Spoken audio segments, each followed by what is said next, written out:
पिछले कई दशकों से हम ये देख रहे हैं, जब भी टॉप सेलिंग कार का नाम आता है तो उसमें पहला नंबर मारुति सुजुकी ब्रांड का ही होता है। फिर चाहे हम बात करें मारुति 800, ऑल्टो, वैगनार या फिर स्विफ्ट की, इनकी कोई ना कोई गाड़ी टॉप 10 में से पहले नंबर या दूसरे नंबर पर रहती थी। पर पिछले कई सालों के बाद 2024 में ये रिकॉर्ड टूट गया और किसने तोड़ा है? हमारी ही स्वदेशी कंपनी टाटा मोटर्स।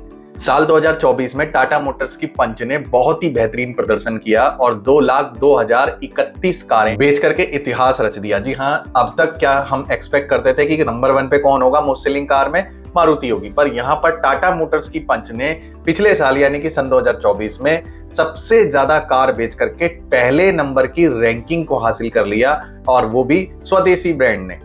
तो यहाँ पे मैं आज टाटा पंच के बारे में बहुत ही बेहतरीन चीजें और कहां पर इसको सुधार की जरूरत है, यानी कि टाटा मोटर्स को कहां पर पंच को सुधारने की जरूरत है, इसके ऊपर आज हम बात करने वाले हैं और डिटेल में जानेंगे कैसे टाटा पंच ने पहला स्थान हासिल किया, क्या क्या ऐसी चीजें हैं जो टाटा पंच को एक बेहतरीन कार बनाती है।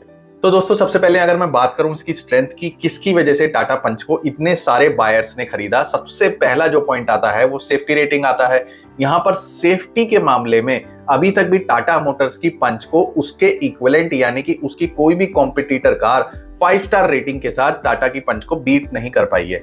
यहाँ पर इनके जो हायर स्ट्रेंथ स्टील का इस्तेमाल किया गया है वो काफी अच्छे तरीके से किया हुआ है, जिसकी वजह से टाटा पंच 5 स्टार रेटिंग लेकर के आ पाती है एडल्ट सेफ्टी में। भारत में होने वाले एक्सीडेंट में जहां पर भी टाटा पंच देखी जाती है वहां पर ज्यादातर जो पैसेंजर है वो सेफली बच करके निकल जाते हैं। दूसरा इसका जो प्लस पॉइंट यहाँ पर हमें देखने को मिलता है वो ये मिलता है कि यहाँ पर इसका कॉम्पैक्ट एसयूवी वाला डिजाइन, यानी कि डिजाइन को आप ध्यान से जब देखते हैं इसके, तो डिजाइन में कहीं पर भी आपको ये रेट्रो फील नहीं आएगा, यानी कि पुराना डिजाइन कहीं से भी आपको ये फील नहीं होता है। डिजाइन के मामले में भी टाटा मोटर्स ने काफी अच्छा काम किया है।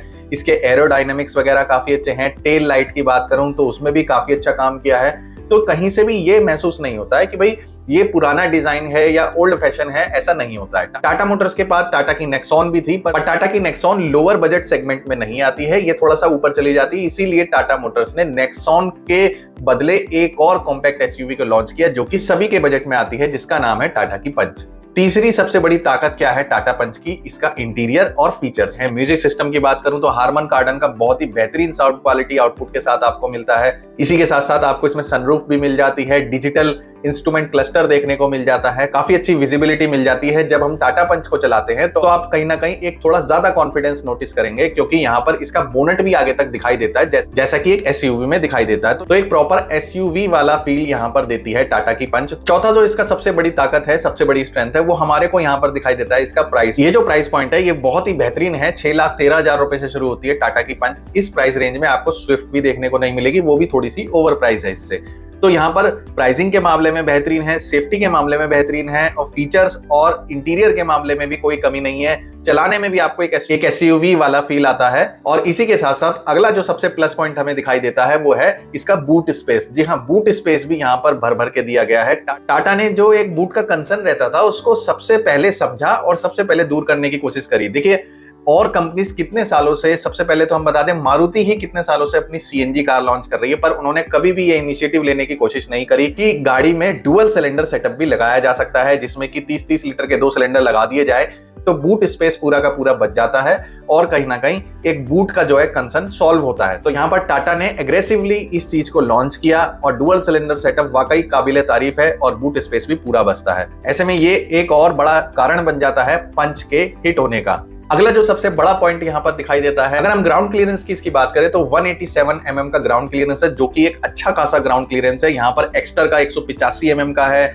मैग्नाइट का 205 mm का है, क्विड का 184 mm का आ जाता है, इग्निस का 180 mm आता है, फ्रॉन्क्स का 190 mm आता है, और सोनेट की बात करूं तो यहाँ पर 211 mm का आता है। हालांकि सोनेट इसके सेगमेंट से बाहर की गाड़ी है, पर फिर भी देखा जाए तो अपने सेगमेंट में यहाँ पर सबसे ज्यादा ग्राउंड क्लियरेंस ऑफर कर रही है टाटा की पंच।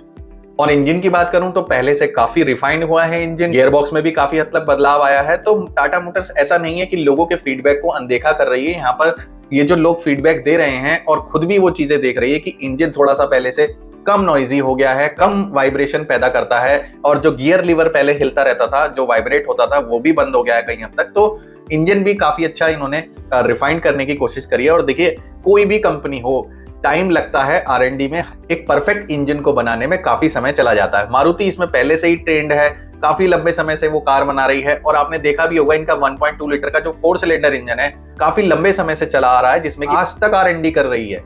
तो यहाँ पर यही बात है कि टाटा मोटर्स के पास ये न्यूली डेवलप्ड रेवोट्रॉन इंजन है, ये भी पहले से काफी रिफाइंड हो गए हैं, जो कि काबिले तारीफ है। अगला जो प्लस पॉइंट हमें दिखाई देता है वो सस्पेंशन है। आपको सस्पेंशन भी बहुत ही स्मूथ और बहुत ही आरामदायक महसूस कराते हैं टाटा की पंच में। कहीं पर भी आपको खराब रास्तों पे ये महसूस नहीं होगा कि आप एक एंट्री लेवल की एसयूवी में चल रहे हैं, एक एंट्री सेगमेंट की कार चला रहे हैं, क्योंकि सस्पेंशन सिस्टम काफी बेहतरीन है, काफी अच्छे तरीके से ट्यून किया हुआ है टाटा मोटर्स ने। आप इसका कंपैरिजन अगर स्विफ्ट या दूसरी मारुति की या hyundai की गाड़ियों से करेंगे तो बहुत ही बेहतरीन नजर आता है टाटा मोटर्स की पंच का।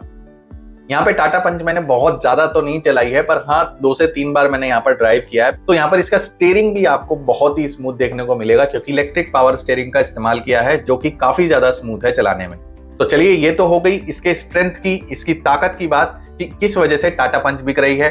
पर यहाँ पर नेगेटिव्स भी है कुछ, जिसकी वजह से टाटा पंच के जो कस्टमर हैं या जिन्होंने नहीं लिए वो थोड़े से निराश नजर आते हैं। क्या है? सबसे पहला तो सर्विस एक्सपीरियंस थोड़ा सा इंप्रूव करने की जरूरत है टाटा मोटर्स को। सर्विसिंग का देखा जाए तो यहाँ पर कंप्लेंट रिजोल्यूशन टाइम भी थोड़ा सा अकॉर्डिंगली ज्यादा लेती है। एक्सपेक्ट करते हैं हम टाटा मोटर्स सर्विसिंग के मामले में और सुधार करेगी। दूसरा थोड़ा सा एक इशू यहाँ पर देखने को मिला है, जो कि कई टाटा ओनर्स ने बताई है कि रस्टिंग का एक इशू बड़ा बना हुआ है यहाँ पर, कि जब आप टाटा की गाड़ी ले लेते हैं कुछ समय के बाद यहाँ पर इसमें रस्टिंग आना शुरू हो जाता है, कि इसके जो गेट हैं, गेट के नीचे रस्टिंग आनी शुरू हो जाएगी, या जो अंडर व्हील स्पेस है वहां पर थोड़ी सी रस्टिंग होना शुरू हो जाती है। तो कहीं ना कहीं रस्टिंग जो है गाड़ी को बहुत बुरा बनाती है और इसकी रीसेल वैल्यू में भी इसी वजह से कमी आ जाती है, क्योंकि रस्टिंग आना शुरू होती है। रस्टिंग का एक इशू बड़ा कंसर्निंग इशू है दोस्तों, क्योंकि जंग लगना, गाड़ी का गलना एक अच्छी चीज नहीं मानी जाती है। इसीलिए टाटा मोटर्स को इस रस्टिंग वाले इशू पर काम करना होगा और अपने जो स्टील की क्वालिटी है उसमें कहीं ना कहीं बदलाव करना पड़ेगा। इंजन की मैं बात करूं तो यहाँ पर हाई आरपीएम पर थोड़ा सा केबिन नॉइज आपको ज्यादा महसूस होता है। जब गाड़ी 4 से 5000 आरपीएम के ऊपर चल रही होती है तो यहाँ पर आपको इंजन नॉइज केबिन के अंदर आता हुआ दिखाई देगा, थोड़ा सा वाइब्रेटिंग महसूस होगा। पर एक एंट्री सेगमेंट की गाड़ी में जो 6 से 6.5 लाख रुपए की गाड़ी है, ऐसे में इस नॉइज को जब आप हाई स्पीड पर चल रहे हैं तो अवॉइड भी किया जा सकता है। पर फिर भी कहीं ना कहीं एक जो टोटल कंफर्ट होता है उसमें कहीं ना कहीं कमी है, और जैसे जैसे इंजन वाइब्रेशन कम होगा, इंजन का रिफाइनमेंट लेवल बढ़ेगा, ये केबिन नॉइज भी कम होती चली जाएगी। और इसके ऊपर तो टाटा मोटर्स काम कर ही रहा है। यहाँ पर दोस्तों मैं गियर बॉक्स की भी बात करना चाहूंगा। तो इनका जो मैनुअल ट्रांसमिशन है पहले से काफी अच्छा कर दिया है, पर जो इनका ऑटोमेटिक ट्रांसमिशन है, यानी कि AMT जो इन्होंने ऑटोमेटिक मैनुअल ट्रांसमिशन बनाया है, उसमें इंप्रूवमेंट करने की जरूरत है। उसमें आपको पावर लैग थोड़ा सा महसूस होता है, और जब भी AMT में गियर शिफ्टिंग होते हैं तो आपको थोड़ा सा झटका महसूस होगा गाड़ी में। तो इसके ऊपर काम करने की जरूरत है, और हमें ये भी एक्सपेक्टेशन है टाटा मोटर्स से कि भाई आने वाले समय में हो सकता है AMT में ये जो झटका, जर्क और ये जो पावर लैग का इशू है ये जल्दी ही सॉल्व कर लिया जाए। हैंडलिंग की बात करूं तो हैंडलिंग अच्छी है, काफी हाई स्पीड पर ब्रेकिंग भी अच्छी है। सीटिंग एडजस्टमेंट यहाँ पर थोड़ा सा बेहतर करने की जरूरत है। यहाँ पर आप नोटिस करेंगे अगर आप सिंगल चलते हैं और गाड़ी को खुद ड्राइव करते हैं तो आपका घुटना यानी कि नी जो है डैशबोर्ड से थोड़ा सा टच होता है। आपका जो घुटना है वो बार बार टकराता रहता है डैशबोर्ड से, जिससे कि हाल फिलहाल में तो आपको कोई समस्या नहीं होने वाली, पर लंबे समय तक कहीं पर भी घुटना बार बार टकरा रहा है तो ये थोड़ा सा नेगेटिव इंपैक्ट डाल सकता है आपके घुटने के ऊपर। घुटना आपका धीरे धीरे इंजर्ड भी हो सकता है और इसमें पेन भी हो सकता है कि कंटिन्यूअसली बाद में बना रहे।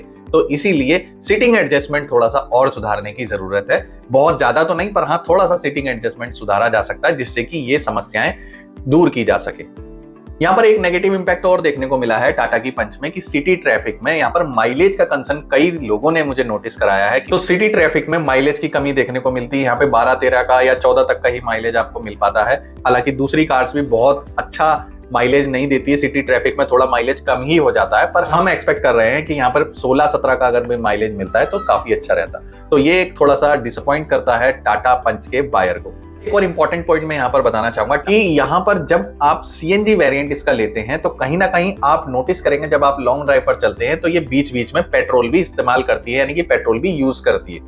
एक बार सीएनजी में शिफ्ट हो जाती है गाड़ी, उसके बाद जब आप कंटिन्यूअसली चल रहे हैं तो कई व्यूवर्स ने मुझे बताया कि बीच बीच में ये पेट्रोल भी लेती है और हमारा पेट्रोल धीरे धीरे कम होता है। तो इससे ये पता चलता है कि सीएनजी के ऊपर रन करने के बावजूद भी थोड़ा बहुत पेट्रोल बीच बीच में टाटा की पंच इस्तेमाल करती रहती है। और सीएनजी के मीटर में भी यहाँ पर एक्यूरेसी कम देखी जाती है। टाटा की पंच में जो सीएनजी गेज होता है, सीएनजी का जो डिजिटल मीटर है, उसमें भी आपको थोड़ी एक्यूरेसी कम देखने को मिलेगी। जब आप गाड़ी में फुल सीएनजी करा लेंगे, फुल टैंक करा लेंगे, तो आप नोटिस करेंगे शुरू के 2 या 3 पॉइंट जल्दी जल्दी गिरेंगे और उसके बाकी के जो लास्ट के 2 पॉइंट होंगे वो लंबे चलते हैं, जब जिससे कि थोड़ा सा शुरुआत में अंदाजा लगाने में प्रॉब्लम हो सकती है। हालांकि जब आप गाड़ी को कंटिन्यूअस चलाने लगते हैं, हैबिचुअल हो जाते हैं, तो आपको पता होता है कि हमारी गाड़ी सिटी ट्रैफिक में सीएनजी पर कितना चलेगी और हाईवे पर कितना चलेगी। एक इंपॉर्टेंट पॉइंट और मैं यहाँ पर डिस्कस करना चाहूंगा कि यहाँ पर कंपनी कहती है कि हमारी सीएनजी गाड़ियों को भी आप 15,000 किलोमीटर की इंटरवल पर ही सर्विस कराइए। पर मेरा मानना यह है कि आप अगर सीएनजी कार चला रहे हैं, आपने कंपनी फिटेड ली है या बाहर से लगवाई है, तो आप 9.5 से 10,000 किलोमीटर पर सर्विस जरूर करा लें।